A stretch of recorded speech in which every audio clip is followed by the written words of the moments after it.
জীবনে তো কত ভিডিওই করেছি, কিন্তু এই ভিডিওটি করার সময় আমার দু চোখের অশ্রু নেমে যাচ্ছিল। কারণ এরকম একটা ভিডিও যে আমাকে করতে হবে কখনো কল্পনাই করিনি। জীবনে শিলাবৃষ্টি দেখেছি বহু, কিন্তু এরকম শিলাবৃষ্টি আগে কখনো দেখিনি। এই প্রথমবার দেখলাম।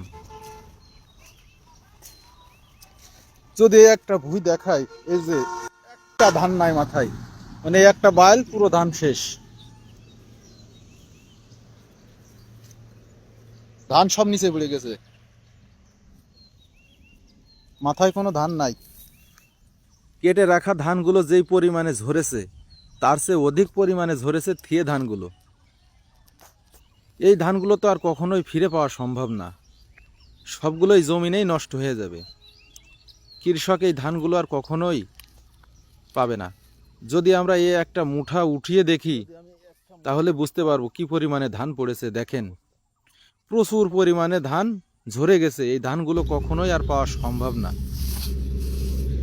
1 বিঘা ভুঁইতে যদি 25 মণ ধান হয়, সেখানে 12-14 মণ ধান এখন আর আশা করা যাচ্ছে না। কৃষক তো এখানেই শেষ। শুধু ধান নয়, এবছর লিচু, মাঠের যত তরি তরকারি ছিল, পটল, প্রত্যেকটা আবাদি নষ্ট হয়ে গেছে, অধিক পরিমাণে নষ্ট হয়েছে।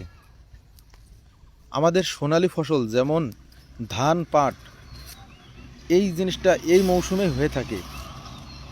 আর এই মৌসুমে যে এই সময় এরকম একটা দুর্যোগ হয়ে যাবে, এটা কখনো কেউ কল্পনাই করতে পারেনি।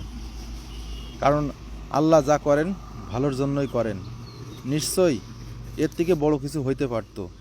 সবাই দোয়া করবেন, কারণ একজন কৃষক ফসল ফলায় শুধু তার নিজের জন্য না।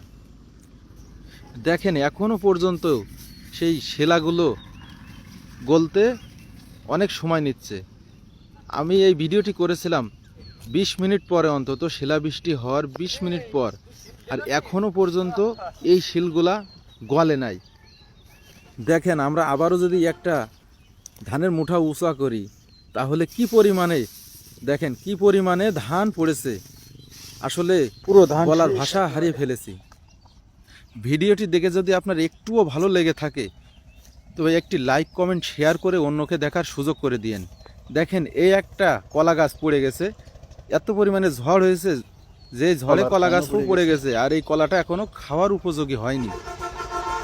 কারণ এই কলাটা এখনো পোক্ত হয়নি। এই জায়গাটা যদি উঁচু করে দেখি, দেখেন কি পরিমাণে শিল, আমরা যদি একটু কুড়াই, যে এখনো পর্যন্ত গলে নাই।